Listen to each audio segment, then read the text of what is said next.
Welcome to इस news. आप सबको याद होगा कि कुछ ही दिन नहीं कहेंगे, जस्ट मेरे ये स्टोरी से पहले अर्लियर स्टोरी में हमने स्वच्छ भारत अभियान यानी कचरे के ऊपर न्यूज़ बनाया था, जिसमें एक रिसर्च स्टूडेंट से हमने बात किया था, जिनका बहुत सारा पॉइंट्स दिए गए थे कचरे को लेकर और उसका हेल्थ इश्यूज़ को लेकर, और काफ़ी सारी जिससे कचरे से लोगों को मतलब क्या क्या तकलीफ, मतलब क्या क्या प्रॉब्लम्स रह सकता है।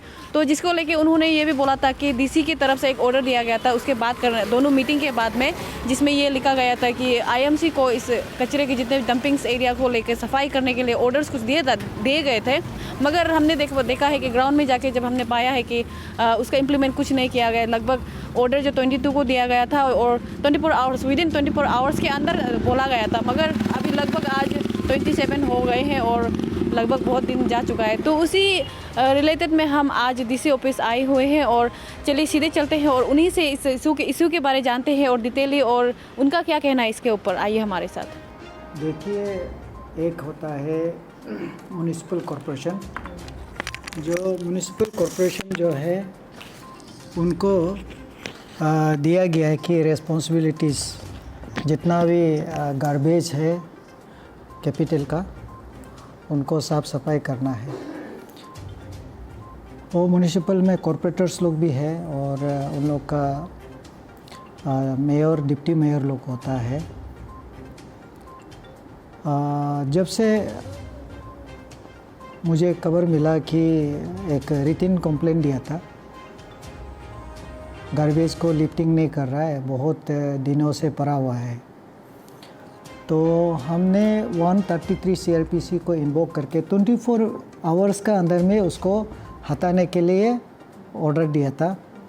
और उन कंप्लेनेंट को भी हमने बात किया था कि इन केस अगर इस 133 सीआरपीसी के अंदर में जो न्यूसेंस है उस न्यूसेंस को अगर क्लियर नहीं करता है, हमें फिर से बताना। प्रोसीड्यूर क्या है? प्रोसीड्यूर 133 सीआरपीसी एक गवर्नमेंट ऑफ इंडिया जो पार्लियामेंट है वहाँ से पास होता है सीआरपीसी। वो कानून जो है जहाँ पे कंडीशनल ऑर्डर दिया जाता है 24 आवर्स का मैंने दिया था, क्योंकि वो एक इमरजेंसी काइंड ऑफ नेचर है जो उसको अटेंड करना है। तो उसके बाद मैं डीसी कॉन्फ्रेंस में चला गया था, कल रात को आ गया है। और जिस सड़क से मैं गुज़रा वहाँ पे काफ़ी काम कर रहा था। अभी भी 9 बजे मैं जब अपना ऑफिस आया था, जहाँ पे पहले गंदगी रहता था नहीं था, तो मैंने सोचा कि काम कर रहा है। तो आपने बताया कि ये सफाई नहीं हुआ, तो कहाँ पे सफाई नहीं हुआ? अगर मेरा इस वीडियो को वो कंप्लेनेंट सुन रहा है या देख रहा है, उनको मुझे बताना है, तो उसका बाद नेक्स्ट एक एब्सोल्यूट ऑर्डर बनाया जाएगा। ये म्युनिसिपल को एक उसका अगेंस्ट में एक जो एब्सोल्यूट ऑर्डर जो है वो बनाने का बाद फिर उसका उल्लंघन करता है, तो मैं उसको एक रेगुलर केस के लिए जुडिशल कोर्ट में मैं यही शिकायत करूँगा कि पब्लिक न्यूसेंस जो हो रहा है उसका ऊपर में जिस व्यक्ति या संस्था को काम करना चाहिए वो नहीं कर रहा है, तो इसको एक रेगुलर केस बन जाएगा। बनने का बाद 188 आईपीसी का तहत जो भी सज़ा होता है, चाहे वो म्युनिसिपल कॉरपोरेशन हो या कोई भी आदमी पब्लिक न्यूसेंस के दायरे में आता है, वो चीज़ कोर्ट डिसाइड करेंगे। मैं इसका बारे में जो भी इस वीडियो को देख रहा है, एक पुराना केस है, लेकिन इस जो सिचुएशन का ऊपर में होता है, हमारा जो गुजरात का रतलाम म्युनिसिपल कॉरपोरेशन का, गुजरात नहीं तो ये आंध्र प्रदेश नहीं तो गुजरात का केस है। जो म्युनिसिपल कॉरपोरेशन रतलाम जो था, उनको ऊपर में भी वहाँ पे डिस्ट्रिक्ट मजिस्ट्रेट जो है 133 CRPC को लागू किया गया था कि आप गार्बेज को लिफ्ट करें। तो म्यूनिसिपल कॉरपोरेशन यही कहा कि सेशन कोर्ट में हमारा पास बंद नहीं है, गाड़ी नहीं है, आदमी नहीं है। तो उसको लेके हाई कोर्ट ने, सेशन कोर्ट ने बोला कि नहीं, आपको ये न्यूसेंस को क्लियर करना है। Health and hygiene, public health and hygiene का इशू है। आप पैसा कहीं से भी मैनेज करो, लेकिन सफाई रखना है। तो रतलम जो म्यूनिसिपल कॉरपोरेशन ने हाई कोर्ट में गया, उसको कंफर्म किया कि यस, ये करेक्ट जजमेंट है। कोई भी हालत में आप पैसा कहीं से भी मैनेज करो, गाड़ी कहीं से भी मैनेज करो, ये मेन आदमी को कहीं से भी मैनेज करो, आपको ये पब्लिक हेल्थ एंड हाइजीन का क्वेश्चन है, सफा करना है। तो मुझे ये बात को ये म्यूनिसिपल कॉरपोरेशन ईटानगर का ऊपर भी लागू होता है कि ये सुप्रीम कोर्ट का जजमेंट भी माना जाए। तो हमारा जो कानून है, एक लेजिस्लेटिव असेंबली या दूसरा है पार्लियामेंट है, तीसरा जो है हमारा higher court, supreme court, high court का जो जजमेंट है वो भी कानून है। तो ये कानून को उल्लंघन करना तो सही नहीं होगा।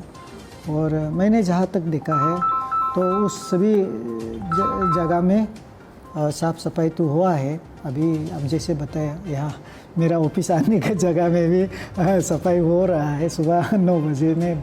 तो इस हिसाब से हमारा जो अभी रिसेंटली डीसी कॉन्फ्रेंस 2 दिन के लिए नामसाई में हुआ है, वहाँ पे जो सेक्रेटरी जो municipal local self government municipal का जो मैडम जो ने वहाँ में एक यहाँ जो लेबर लोग है उन लोगों का पेमेंट का बारे में वो मुद्दा उठाया था। तो वहाँ पे हमें कमिश्नर जो है, कमिश्नर प्लानिंग जो है, हम दोनों डीसी को वहाँ पे नोट करने के लिए कहा है।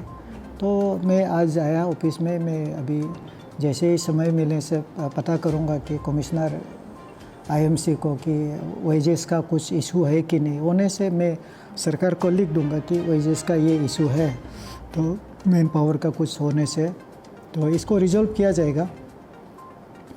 और अभी हमारा जो एक डिस्ट्रिक्ट डेवलपमेंट गोल्स जो अभी नीति आयोग का तोरा स्टेट डेवलपमेंट गोल्स जो रखा गया है, हमें इसमें जो गोल्स 16 गोल्स हमारा अरुणाचल गवर्नमेंट का बारे में उस दिन चर्चा हुआ है। उसी गोल्स का अंदर में जो ये साफ़ सफाई, पानी का जो सफाई, पानी और यह गंदगी सबको भी हमें इसको ऊपर में भी बहुत काम करना है।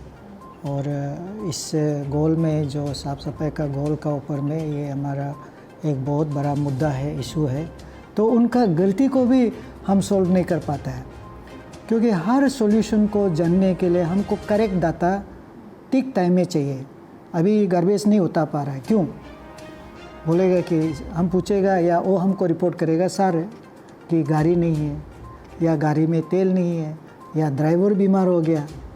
नहीं, ऐसे नहीं। आप हम भी दूधा बोल के उस समय में हुआ करता था। ये आईएमसी आने से पहले मैं मेंबर सेक्रेटरी हुआ करता था। तो मैंने जीरो में भी था और ईटानगर में जब आया, ये जो है जो अभी जो सिस्टम थोड़ा बनाने कोशिश किया है कि आप एट सोर्स में कलेक्शन करें। तो एट सोर्स में आप कलेक्शन करता है तो हमारा एक्सरसाइज वहाँ में बहुत गलत हो रहा है। तो इन केस अभी का जो गवर्नमेंट जो डिसीजन दिया है कि डिस्ट्रिक्ट लेवल में जितना ऑफिसर है हमको रिपोर्ट करे और उनका एसीआर भी लिखे, तो अगर ऐसे सिचुएशन जब आता है तो मेरा भी रिस्पॉन्सिबिलिटीज़ हो जाता है कि गार्बेज का मैनेजमेंट कैसे सही ढंग से हो। तो मेरा तो सोच क्लियर है कि हमारा जो गार्बेज जो निकलता है एट सोर्स में हमको सेग्रीगेट करना होगा। तो अभी एक सप्ताह हुआ, मैंने अपना घर में भी पिट्स डग किया है, जहाँ में हम जो बायोडिग्रेडेबल को हम वहाँ पे लगे रखे उसको मेन्योर बनाइए और आप बेच भी सकता है। और रेस्ट जो है उसको हमारा जो रेड पिकर्स लोग है, प्लास्टिक आइटम को हम दे सकता है, आयरन आइटम को दे सकता है। तो हमारा जो क्वांटम ऑफ जो गार्बेज निकलता है, ओनरशिप आप लो, नहीं तो ज़बरदस्ती मैं लेने के लिए बोलूँगा। मैंने ऑलरेडी कागज़ भी ऑर्डर भी दिया है कि जितना भी सरकार का जो स्कीम होता है, सड़क बनाने का हो या ये गार्बेज उतारने का हो या कोई भी हो, इसका एक तो दे दे कागज़, या आप एक जगह में जमा करके रख दीजिए, प्लेट लगा के रख दीजिए। वो भी नहीं कर रहा है। आरटीआई करने का ज़रूरत नहीं है। मैं अभी हमारा ऑफिस में जितना भी अलॉटमेंट है, एलपीसी है, मैं अभी उसको अभी नए इंटरनेट में दे रहा हूँ, डालने के लिए कोशिश कर रहा है अभी, ताकि लोग देख ले। आरटीआई करने का ज़रूरत नहीं है। और ये हमारा जितना भी ये जितना भी पीआरसी है या एसटी है, ये जितने भी चीज़ है उसको भी ऑनलाइन कर देंगे। अभी लैंड अलॉटमेंट या एलपीसी अप्लाई करना है, उसको भी फॉर्म जो है अभी ऑनलाइन में रख देगा। तो पब्लिक का सुविधा के लिए, पब्लिक का जो कन्वीनियंस के लिए तो सरकार का काम होता है। और सरकार जो नौकर लोग हैं हम लोग जैसे, इनका काम है कि ओनरशिप लेना है कि हमारा रिस्पॉन्सिबिलिटीज़ ये गार्बेज क्लीन करना है तो क्लीन करना है। क्लीन करने के लिए आपका पूरा कोशिश करना चाहिए, जैसे वो सेग्रीगेशन वगैरह जो अभी हमको बताए। तो अगर यहाँ हमारा जो कॉरपोरेटर लोग या म्युनिसिपल का जो जितना भी ऑफिसर्स है जो इस वीडियो को देख रहा है, मेरा अपील रहेगा कि अभी आप क्या करता है कि उसको डस्टबिन तो बिल्कुल खराब ही था। डस्टबिन अगर भी नहीं रखता है तो आप नहीं उतारा है तो उसको कहाँ रखेगा? तो अब सारा नदी नाला में अभी दिखाई देगा। सारा गार्बेज, प्लास्टिक से लेके, कपड़ा से लेके, सारा हगीज से लेके, बोतल से लेके, सब चीज़ नदी में है। अभी नाला में, नदी नाला में सब फेंक रहा है। रात को तो जैसे हम लोग जाता है देखता है तो फेंक ही रहा है, लेकिन क्या कर सकता है। Thanks for watching. Please subscribe and hit the bell icon.